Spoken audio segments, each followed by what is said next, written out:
अल्मोड़ा जिले के द्वारहाट क्षेत्र के उभियारी गांव में तेज आंधी के दौरान एक विशाल तुन का पेड़ एक आवासीय मकान पर गिर गया, जिससे घर को भारी नुकसान पहुंचा। गनीमत रही कि हादसे में कोई जनहानि नहीं हुई। हालांकि घटना के समय घर के सदस्य अंदर ही मौजूद थे। सबसे चौंकाने वाली बात यह है कि जिस पेड़ ने नुकसान पहुंचाया उसे काटने के लिए पिछले 16 वर्षों से सरकारी फाइलें केवल धूल भाग रही हैं। पीड़ित परिवार ने कई बार प्रशासन से अनुमति की मांग की, लेकिन पेड़ काटने की मंजूरी नहीं मिली। अब परिवार मुआवजे की मांग कर रहा है। पुलिस और प्रशासन ने मौके पर पहुंचकर राहत कार्य शुरू कर दिया और पेड़ के कुछ हिस्सों को हटाया गया है। ग्रामीणों में प्रशासनिक लापरवाही को लेकर रोष है। नीचे हमें पेड़ स्वामी से चाहिए कि हमारे मकान की भरपाई पूरी की जाए। ऊपर का मकान पूरा टूट गया है, पूरी दरार आ गई है, उसमें पूरा लेंटर चला गया है। ये मान लीजिए आप 2 कमरे 2008 से 2018 तक हमने कार्रवाई की है। इन्होंने अनसुनी की है। बार बार प्रयास करने के बाद इन्होंने हमको डराया धमकाया, इस टाइप की इन्होंने कोशिश की है हमसे। ना प्रशासन ने किया ना पेड़ स्वामी ने किया। बार बार कहने के बावजूद इन्होंने क्या नाम कहते पेड़ को नहीं कटवाया। हमें जैसे हमारा कमरा है वैसे ही बना के दे दीजिए बस। आपदा वाले आएंगे, कल को 20,000 का होगा, वो 10,000 देंगे हमें अपने से पूरा करना पड़ेगा। ये तो देगा नहीं। पटवारी जी अब ये कह रहे हैं, हम क्या करें, जंगलात का होता हम ले जाते, इसका है ये। और कल वो आए तो स्टाफ वाले आपके पुलिस वाले जो भी हैं वो कहेंगे कि ये इस लकड़ी को बेच के देगा। ये कितने में बेचता है कितना नहीं, इसको बेचने से ये देने वाला होता तो उसी दिन लॉपिंग करके ये पेड़ को नहीं काटता। आप देख रहे हैं लाइन मार ही कितने पेड़ लगा रखे हैं इसने। पिछले साल अपना पेड़ काट रखा है, उधर से इधर ये छत में गिरेगा करके एक टहनी वो छोड़ दी है। क्या करेगा ये देगा कल को। मैं और कुछ नहीं, जैसे मेरा मकान बना है वैसे बना के दे दीजिए बस, हो गया। मेरे को और कुछ नहीं चाहिए। और लकड़ी जो है ये लकड़ी मैं इसको नहीं ले जाने दूंगी, चाहे ये लकड़ियां सड़ जाएं यहीं पर।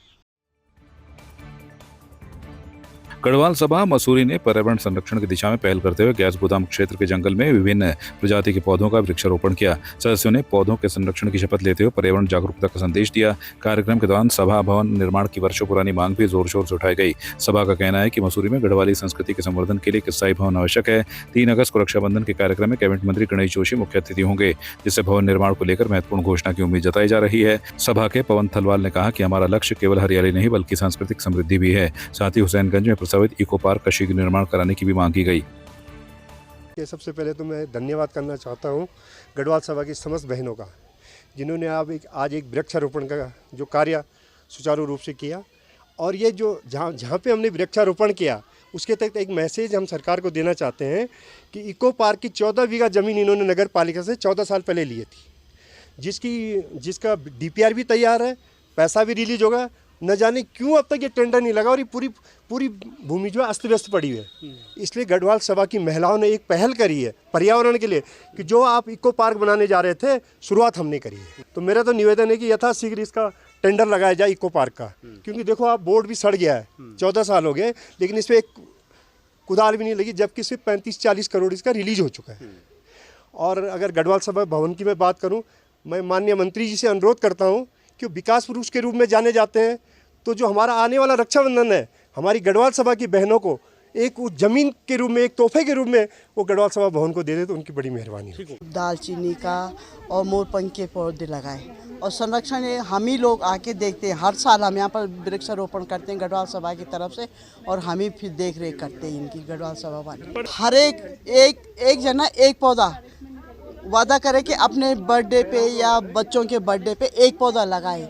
मसूरी हरी भरी थी और मसूरी को हरा भरा रखना है। मसूरी बिल्कुल कंक्रीट का जंगल बन गया जिस तरह से, तो हम चाहते हैं कि थोड़ा हरा भरा कुछ हरियाली हो, इसमें थोड़ा सा जंगल बच जाए किसी तरह से, उसे बचाने का प्रयास हम लोग कर रहे हैं। और माननीय मंत्री जी से हमारी एक रिक्वेस्ट भी है कि रक्षाबंधन का पर्व आएगा ना, तो हम सारी गढ़वाल की महिलाएं उनसे रिक्वेस्ट करते हैं कि तोहफे के रूप में हमें ना, हमारा जो गढ़वाल सभा का भवन काफ़ी बन गया था, अब वो बिल्कुल अब कहीं मतलब हमें कहीं बैठने के लिए भी जगह नहीं है। कभी कहीं किसी को बोलते हैं, रिक्वेस्ट करते हैं कि कहीं पे मीटिंग करनी है तो बैठने के लिए जगह दें, तो वो हमें कुछ इसकी व्यवस्था कर दें भवन के लिए ना, जगह या ज़मीन जो भी उनके स्तर पे हो सकता है। अच्छा ही प्रयास करते हैं कि गढ़वाल सभा अधिक से अधिक वृक्षारोपण करे और संरक्षण यहाँ अच्छा हो, पौधों का, पर्यावरण शुद्ध हो।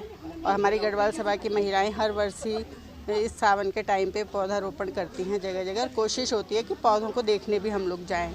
तो यहाँ पे ही हमारी और महिला सदस्य भी रहती हैं जो बीच बीच में देखने आती रहती हैं कि वो सब पौधे किस प्रकार से ठीक ठाक हैं कि नहीं है। उसमें हम नाशपाती, आड़ू, पुलम, दालचीनी वगैरह के हमने पौधे लगाए हैं आज, और हमारे सभी गढ़वाल सभा के लोग इसमें पूरा सहयोग करते हैं।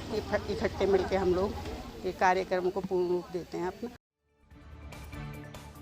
मसूरी के पास भीलाड़ू क्षेत्र में राष्ट्रीय राजमार्ग किनारे खोली गई शराब की दुकान के खिलाफ महिलाओं का आक्रोश फूट पड़ा। सभासद जसबीर कौर के नेतृत्व में महिलाओं ने एसडीएम कार्यालय पहुंचकर जिलाधिकारी के नाम ज्ञापन सौंपा और दुकान को तत्काल बंद करने की मांग की। महिलाओं ने बताया कि दुकान खुलने के बाद से क्षेत्र में सड़क किनारे शराब पीने की घटनाएं बढ़ गई हैं, जिससे स्कूल कॉलेज जाने वाली छात्राओं को असुरक्षा का सामना करना पड़ रहा है। उन्होंने कहा कि यह केवल एक दुकान नहीं बल्कि पूरे सामाजिक ढांचे पर हमला है। सभासद ने सरकार पर सामाजिक मूल्यों की अनदेखी का आरोप लगाकर चेतावनी दी कि 1 सप्ताह में कार्रवाई नहीं हुई तो महिलाएं राष्ट्रीय राजमार्ग पर चक्का जाम करेंगी। उन्होंने प्रशासन से गाँव की शांति बहाली के लिए जल्द निर्णय लेने की मांग की। भिलाड़ू क्षेत्र की महिलाएं आई हैं यहाँ पर, क्योंकि वहाँ पर एक सड़क पर बिल्कुल जहाँ पर भिलाड़ू को रास्ता जाता है वहीं सड़क पर एक शराब की दुकान खोल दी गई है, जो पूर्व में सांझा दरबार के पास खुली थी।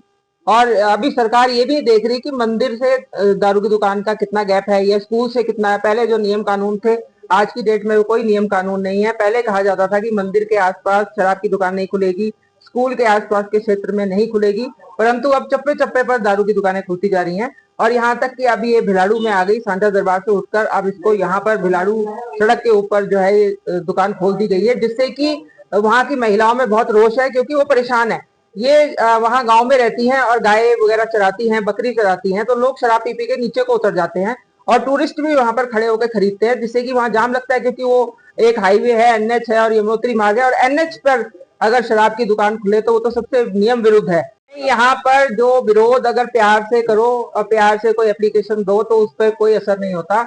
अब हमें मजबूरन, अगर ये नहीं हटी 1 हफ्ते के अंदर, तो हमें मजबूरन यहाँ पर चक्का जाम करना पड़ेगा। सारी औरतें दुकान के सामने वहाँ धरने पर बैठ जाएंगी। स्कूल से लड़कियां, बच्चे स्कूल से आते हैं, तो जितने भी वहाँ से मतलब दारू की दुकान से आते हैं लोग, तो भिलाड़ू की रोड पे आ जाते हैं। तो इसलिए मतलब हम सेफ नहीं है, मतलब हमारी बेटियां, कोई भी हमारे बच्चे सेफ नहीं है। वहाँ पर सारे लोग मतलब हमारी भिलाड़ू की रोड पे आ जाते हैं, वहाँ परेशानी हो रही है। मांग ये कर रहे कि वहाँ से मतलब ये है कि हटाया जाए, चाहे कहीं भी मतलब और जगह खोले, पर वहाँ से हटाया जाए। नहीं हटाते तो हम वहाँ पर चक्का जाम करेंगे। भिलाड़ू की निवासी हैं और भिलाड़ू के ऊपर रोड में दारू की दुकान खुल गई है, और वहाँ पे ऐसा है कि हमारे स्कूल के बच्चे आते हैं, हमारे मतलब हम लेडीज वहाँ जंगल में जाती हैं, तो वहाँ पे दारू पीने वाले वहाँ रोडों में नीचे जंगल में घूमते रहते हैं। तो इससे हमें बहुत परेशानी होती है। यही चाह रहे हैं कि वहाँ से दारू की दुकान हट जाए और हम सेफ रहे, हमारे बच्चे सेफ रहे। हाँ जी, हम आंदोलन करेंगे, हम रोड में चक्का जाम करेंगे। आपकी इस पर क्या राय है, हमें कमेंट कर जरूर बताएं। इसके साथ ही आप हमारे YouTube चैनल को सब्सक्राइब कीजिए। आप हमें Facebook, Instagram, Twitter पर फॉलो भी कर सकते हैं और संवाद 365 के साथ एक क्लिक में जुड़ने के लिए डाउनलोड कीजिए संवाद 365 ऐप।